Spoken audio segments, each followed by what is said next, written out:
Molecule का electronic configuration. आज तक एटम का इलेक्ट्रॉनिक कॉन्फ़िगरेशन आप सभी स्टूडेंट सीख पाए थे।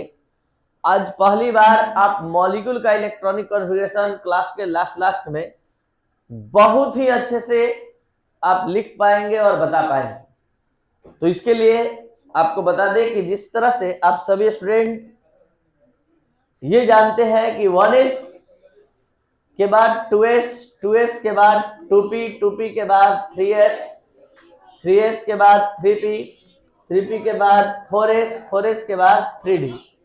आपको बता दें कि ये सभी एटॉमिक ऑर्बिटल्स हैं, ये सभी एटॉमिक ऑर्बिटल्स हैं और एटॉमिक ऑर्बिटल्स में इलेक्ट्रॉन को भरने का ये रूल रेगुलेशन है कि 1s के बाद इलेक्ट्रॉन 2s में, 2s के बाद 2p में, 2p के बाद 3s में।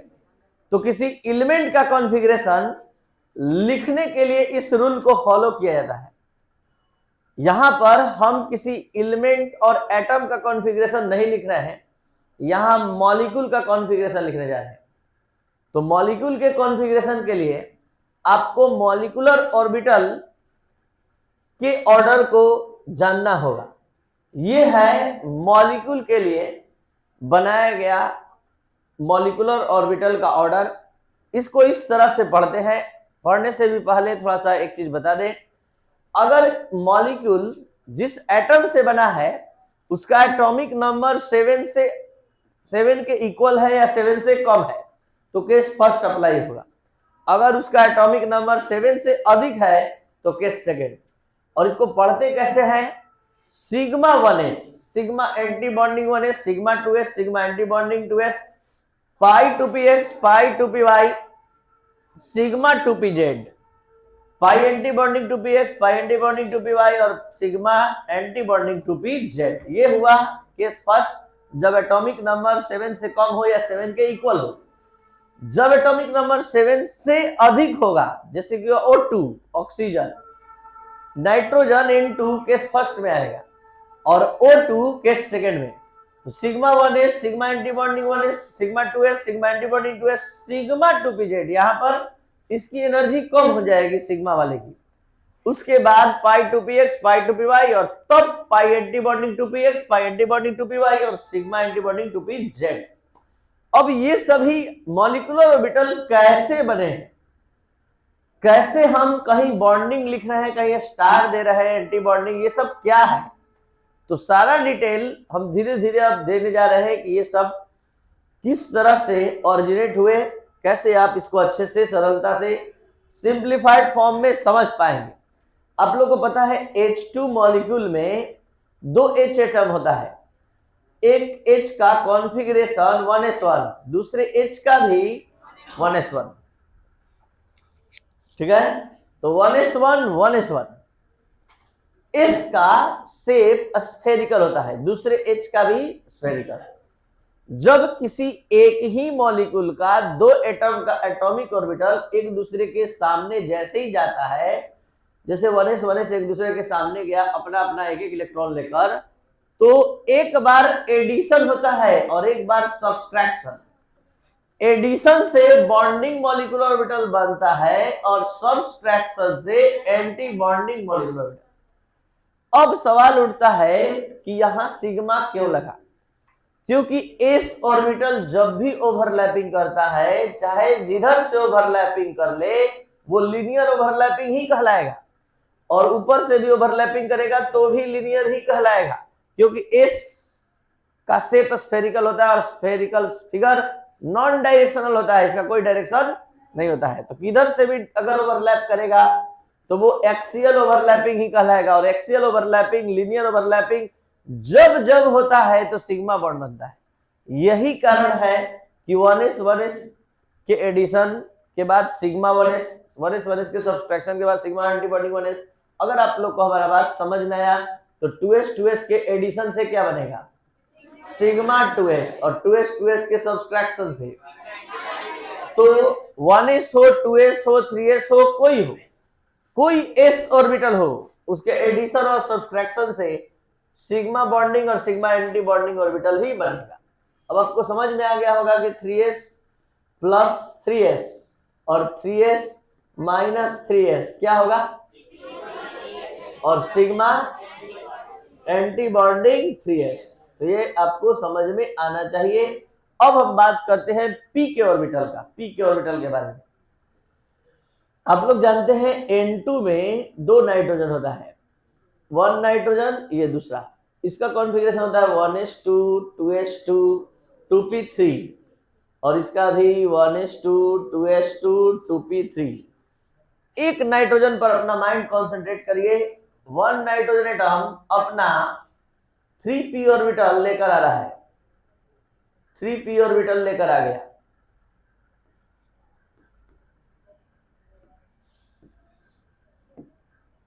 थ्री पी ऑर्बिटल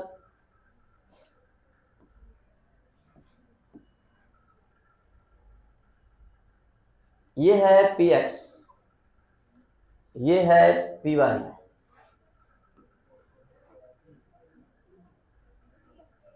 और ये है pz। ठीक है, इसको हम माने हैं खुद, ये px है, ये py है, और ये pz है। आप चाहे तो इसको भी px py pz मान सकते हैं। मानेंगे तो कॉन्फ़िगरेशन का कॉन्सेप्ट चेंज होगा।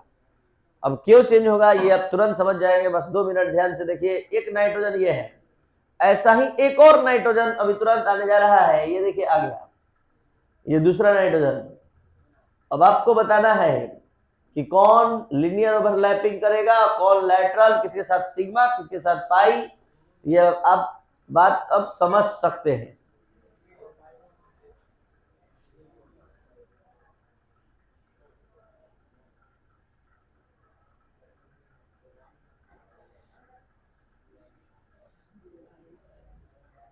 ठीक है, तो आप समझ सकते हैं कि यहां पर इसके बीच का ओवरलैपिंग लैटरल ओवरलैपिंग है, पाई बॉन्ड बनेगा। इसके बीच का ओवरलैपिंग पाई बॉन्ड बनाएगा। लेकिन इसके बीच का ओवरलैपिंग सिग्मा बॉन्ड बनाएगा, यहां पाई बॉन्ड बनेगा। तो ये दोनों पाई बॉन्ड और ये सिग्मा, तो सब कुछ नजर आ रहा है कि px वाला ऑर्बिटल पाई बॉन्ड बना रहा है, py वाला पाई बॉन्ड बना रहा है, pz वाला ये 2pz sigma bond linear overlap है। यही कारण है कि जब दो एटम के 2px ऑर्बिटल 2px ऑर्बिटल जब सामने आते हैं तो एक बार एडिशन एक बार सब्सट्रैक्शन होता है। तो एडिशन से बनता है पाई 2px, सब्सट्रैक्शन से बनता है। तो पाई क्यों लगा ये आपको हम यहां क्लियर कर पाए हैं। पाई क्यों लगा, सिग्मा क्यों नहीं लगा? तो सिग्मा किसके साथ लगेगा? जो लीनियर ओवरलैपिंग दिखा के जा रहा है, और ये दोनों तो लैटरल ओवरलैपिंग दिखा रहा है। तो अब बताइए, अगर समझ में आया तो 2py plus 2py 2py minus 2py क्या होगा यहाँ? पाई 2py, और यहाँ, और ये भी धीरे धीरे बात समझ में आ गया कि एडिशन से बॉन्डिंग मॉलिक्यूलर ऑर्बिटल बनता है और सब्सट्रैक्शन से एंटी बॉन्डिंग मॉलिक्यूलर ऑर्बिटल। तो ये दोनों के बॉन्डिंग एंटी बॉन्डिंग बनता चला जा रहा है। जरा ध्यान दिया जाए, 2pz का एडिशन और एक बार सब्सट्रैक्शन, तो यहां सिग्मा 2pz, तो अब सिग्मा एंटी बॉन्डिंग 2pz। अगर आप किसी स्टूडेंट को थोड़ा सा माइंड में किसी भी तरह का डाउट लग रहा है कि नहीं हम इसको x लेंगे, इसको y, इसको z, तो z वाले के साथ सिग्मा लिखिएगा, सिग्मा 2pz, और इस दोनों के साथ पाई लिखिएगा। और दोनों संभव है, कोई दिक्कत नहीं, मानने के ऊपर डिपेंड करता है कि आपने इस एक्सिस को x माना, इसको y माना और इसको z। तो हम माने हैं, इसके अनुसार कॉन्फ़िगरेशन अरेंज किए हैं, इसलिए हम लेके चल रहे हैं। अब हम आप लोग को डायरेक्ट कॉन्फ़िगरेशन पर लेके चलते हैं कि उस मॉलिक्यूलर ऑर्बिटल के का उपयोग यूज करते हुए कैसे हम किसी मॉलिक्यूल का कॉन्फ़िगरेशन लिख पाते हैं। एक बार फिर से थोड़ा रूल पर ध्यान दे दिया जाए। ये केस फर्स्ट का है जिसको हमने यहाँ बताया। अब आप लोग को सब बात समझ में आ रहा होगा कि वन यहाँ 1s के साथ सिग्मा ही क्यों लगा। ये भी समझ में आ रहा होगा कि 2px के साथ पाई ही क्यों लगा, और 2pz आ रहा है तो सिग्मा कैसे लग जा रहा है। तो आप सब समझ गए। ये भी समझ गए कि 1s जब आ रहा है तो एक साथ दो 1s आ रहा है, एक बार बॉन्डिंग वाला, एक बार एंटी बॉन्डिंग। 2s आ रहा है तो दो बार आ रहा है, एक बार बॉन्डिंग 2s और एक एंटी बॉन्डिंग 2s। तो ये सारा कॉन्सेप्ट और ज्यादा क्लियर होने वाला है आगे की क्लास में। फिलहाल हमारा लक्ष्य आज के क्लास का एम, हमारे आज के क्लास का है कि आपको हम इलेक्ट्रॉनिक कॉन्फ़िगरेशन आज सिखा दें अच्छे से, एलिमेंट का नहीं मॉलिक्यूल का, एटम का नहीं मॉलिक्यूल का। तो ये कैसे, तो देखा जाए। सबसे पहले इसको एक बार फिर से पढ़ दे रहे हैं। इसको पढ़ते हैं। Sigma 1s, sigma antibonding 1s, sigma 2s, sigma antibonding 2s, sigma pi 2px, pi 2py, sigma 2pz, pi antibonding 2px, pi antibonding 2py, sigma antibonding 2pz। इसको पढ़ेंगे। इस दोनों में क्या भिन्नता है, एक जगह एनर्जी क्या डिफरेंस है। सिग्मा 2pz की एनर्जी अधिक है पाई 2px, पाई 2py से, यहां पर अधिक है। और इस वाले में देखिए सिग्मा 2pz की एनर्जी हो गई कम। बस यही पर दोनों में भिन्नता है। इस केस का यूज, इस रूल का यूज हम एटॉमिक नंबर 7 या 7 से कम वाले के लिए करेंगे, और इसका यूज 7 से अधिक। अब कैसे यूज करते हैं, यहीं से शुरू करते हैं। चलिए सामने रहेगा तो नजर रहेगा। H2 का इलेक्ट्रॉनिक कॉन्फ़िगरेशन लिखना है। आप लोगों को पता है H2 में 2 H होता है, एक H का 1s1, दूसरे H का 1 कितना इलेक्ट्रॉन हुआ, 2 इलेक्ट्रॉन आपके फर्स्ट पर अप्लाई करेंगे, सिग्मा 1s2 हो गया, कॉन्फ़िगरेशन कंप्लीट। अब हम बात करते हैं सीधे Li2, ठीक है, Li2 तो 3 दूनी 6 यानी कि 6 इलेक्ट्रॉन इसके पास है। अब 6, अच्छा एक दो यहाँ पर अलग से रूल है जो आप फॉलो करेंगे, जिसमें से एक रूल आप जानते भी हैं। एक रूल है इसका कि आप सभी स्टूडेंट जानते हैं, जैसे इसको हम यहीं पर देख लीजिए। आप लोग जानते हैं कि 1s के बाद 2s आता है, 2s के बाद 2p आता है, 2p के बाद 3s आता है। तो इसके साथ साथ भी आप ये भी जानते हैं कि s किसी का आएगा 2 इलेक्ट्रॉन भरेंगे, p किसी का आएगा 6, d किसी का आएगा 10, f किसी का आएगा 14। यहाँ एक लाइन का रूल हम आपको बता रहे हैं, और वो एक लाइन का रूल है किसी भी ऑर्बिटल में 2 ही इलेक्ट्रॉन भरेगा, किसी भी ऑर्बिटल में 2 ही इलेक्ट्रॉन। क्योंकि p भी देखिए ना 3 भाग में बट गया है, px, py, pz। इसलिए हम एक लाइन का रूल बता दिए कि सभी में इलेक्ट्रॉन की संख्या 2 भरेगी, 2 कंप्लीट करेंगे। और दूसरा रूल क्या है कि आप लोग अभी पढ़े हैं एटॉमिक स्ट्रक्चर में हुंड्स रूल, कि p, d, f जैसे सबसेल के ऑर्बिटल में इलेक्ट्रॉन का पेयरिंग होना तब तक से नहीं शुरू होगा जब तक कि एक एक इलेक्ट्रॉन प्रेजेंट ना हो। जैसे हम लोग को 2p4 भरना है तो पहले 111 भरेंगे और तब पेयरिंग करेंगे। तो ये इक्वल एनर्जी के ऑर्बिटल में, जहां डिजेनरेट ऑर्बिटल्स होते हैं, एनर्जी अप्रॉक्स इक्वल होती है, वहां पर हम लोग ऐसा काम करते हैं। वहां पर पहले इलेक्ट्रॉन एक एक करके भरता है तब जोड़ा। जिसको नहीं समझ में आया लास्ट बार समझ लीजिए। डी में 5 ऑर्बिटल्स होता है, तो हमने बताया था हुंड्स रूल में इलेक्ट्रॉन पहले एक एक करके भरते हैं तब पेयरिंग करते हैं, यानी पेयरिंग तब तक से नहीं होगा जब तक से सब में एक इलेक्ट्रॉन उपस्थित न हो जाए। अब बात करते हैं यहाँ पर, यहाँ हुंड्स रूल यहाँ अप्लाई होगा। ये दोनों ऑर्बिटल सेम एनर्जी के हैं, दोनों के बीच में इक्वल का साइन है। अगर आपके पास 2 इलेक्ट्रॉन रहेगा तो दोनों में पहले एक एक भरना होगा। अगर आपके पास 3 इलेक्ट्रॉन होगा तो 1 1 2 या 1 1 इसी में 2, कोई दिक्कत नहीं है, दोनों में से किसी में 2 भर दीजिए। अगर 4 है तो 1 1 2 2, यानी कि दोनों में 2 इलेक्ट्रॉन भर देंगे। लेकिन जब तक से ये पूरा भरेगा नहीं, आगे नहीं बढ़ना है। और जब ही उतरेगा साथ में, जब आप लिखेंगे साथ में उतरेगा। मतलब हम क्या कहना चाहते हैं, लीजिए यहां सीखने के लिए मिलेगा B2 5 एक बोरॉन का होता है, 5 दूरी 10 इलेक्ट्रॉन के लिए sigma 1s2, sigma anti bonding 1s2, sigma 2s2, sigma anti bonding 2s2, 8 complete हो गया इलेक्ट्रॉन। 8 इलेक्ट्रॉन हमने फिल कर दिया। टोटल इलेक्ट्रॉन कितना है हम लोग के पास, टोटल इलेक्ट्रॉन 10 है और हम यूज किए 8, बच गया और आने वाला ऑर्बिटल देख लीजिए ये है, और ये दोनों के बीच में इक्वल का साइन है, तो दोनों एक साथ यहाँ लिखेंगे और लिखने के बाद 1 1, क्योंकि दोनों की एनर्जी इक्वल है। अब आपको हम ले चलते हैं O2 के कॉन्फ़िगरेशन पर। O2 का कॉन्फ़िगरेशन, अच्छा आप लोग लिख लिए ना, चलिए इसी पर समझाते हैं। O2 8 दूनी के 16 यानी 16 इलेक्ट्रॉन है, तो यहां देखिए 2 2 2 2 2 2 2, यहां तक आपने कितना भरा 14, और बच गया 2 1 1, इतना नहीं आ रहा समझ में। तो ये है मॉलिक्यूलर ऑर्बिटल के लिए इलेक्ट्रॉनिक कॉन्फ़िगरेशन का रूल। अब हम एक टॉपिक और इंक्लूड कर रहे हैं, बॉन्ड ऑर्डर। बॉन्ड ऑर्डर भी सिखा दे रहे हैं, बहुत ही आसान है और बहुत जल्दी आप समझ जाएंगे। देखिए बॉन्ड ऑर्डर, बॉन्ड ऑर्डर क्या होता है,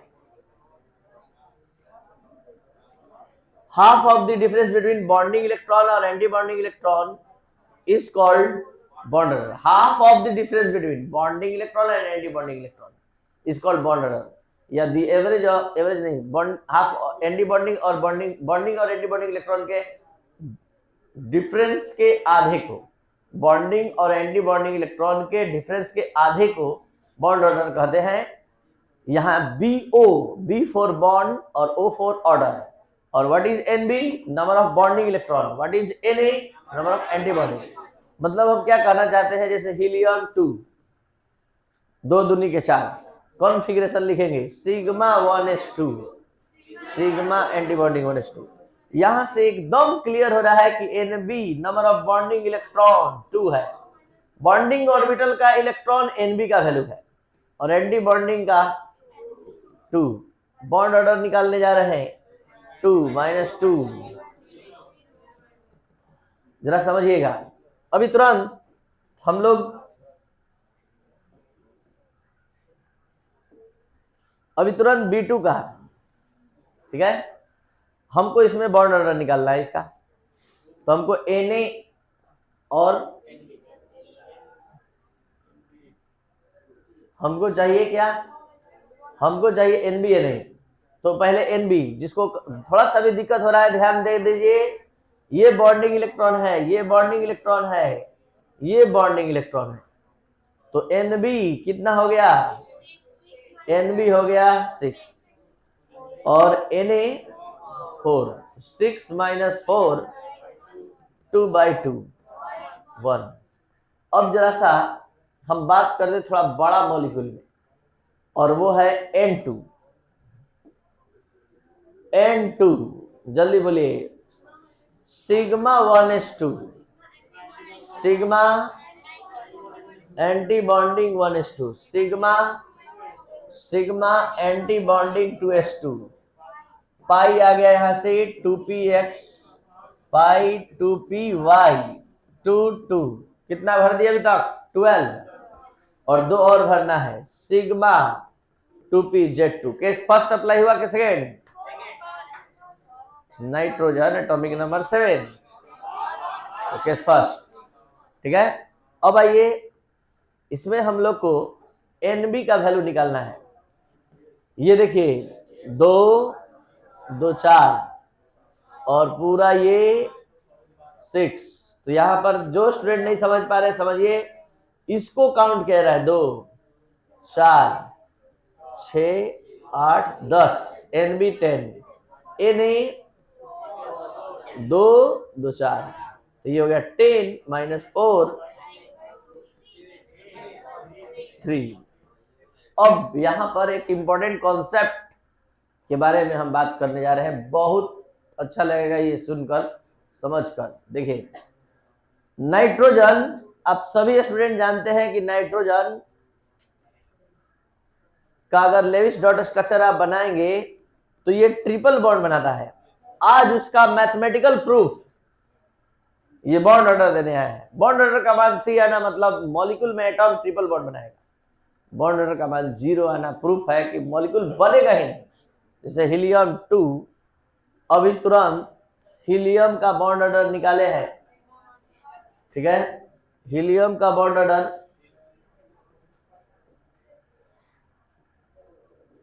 यह हमने हीलियम का बॉन्ड ऑर्डर निकाला, कितना आया था? 0।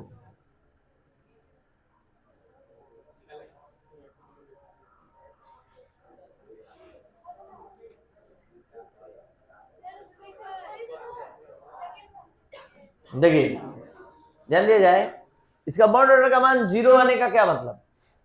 हीलियम और हीलियम के बीच कोई बॉन्ड नहीं बनता है, और यहां N2 का बॉन्ड ऑर्डर जो हमने निकाला, ये बॉन्ड ऑर्डर का मान यहां 3 आना इस बात का प्रूफ है कि ये ट्रिपल बॉन्ड बनाता है। O2 का बॉन्ड ऑर्डर 2 आता है, 2 आना इस बात का प्रूफ है कि वो डबल बॉन्ड बनाता है। H2 का बॉन्ड ऑर्डर देख लिया जाए, सिग्मा 1s2 बॉन्ड ऑर्डर निकालने जा रहे हैं। Bonding electron, anti bonding electron 2/2 कितना? और आप सभी स्टूडेंट जानते हैं हाइड्रोजन का ऑर्बिटल में 1, दूसरे के भी 1, सिंगल बॉन्ड बनता है H और H के बीच। यही कारण है बॉन्ड ऑर्डर का मान 1 आता है। तो बॉन्ड ऑर्डर 1 आएगा तो कौन सा बॉन्ड? Single bond. 2 आएगा तो 3 आएगा तो, और एक कॉन्सेप्ट है greater the value of bond order higher the stability of the molecule. जितना ज्यादा बॉन्ड ऑर्डर होगा उतने ज्यादा स्टेबिलिटी होगी। अपने सोचिए कोई 2 ऑब्जेक्ट है, एक जगह से बांध दीजिए, 2 जगह से बांध दीजिए, 3 जगह से बांध दीजिए, ज्यादा स्ट्रॉन्ग कब होगा? जल्दी से बताइए। H2O2 N2 में सबसे ज्यादा स्टेबल N2, N2 में ट्रिपल बॉन्ड मिलेगा, बॉन्ड ऑर्डर 3 होगा O2 में, और बॉन्ड ऑर्डर 2 आएगा, और H2 में बॉन्ड ऑर्डर 1। तो सबसे ज्यादा स्टेबल मॉलिक्यूल N2। तो ये था आज का क्लास।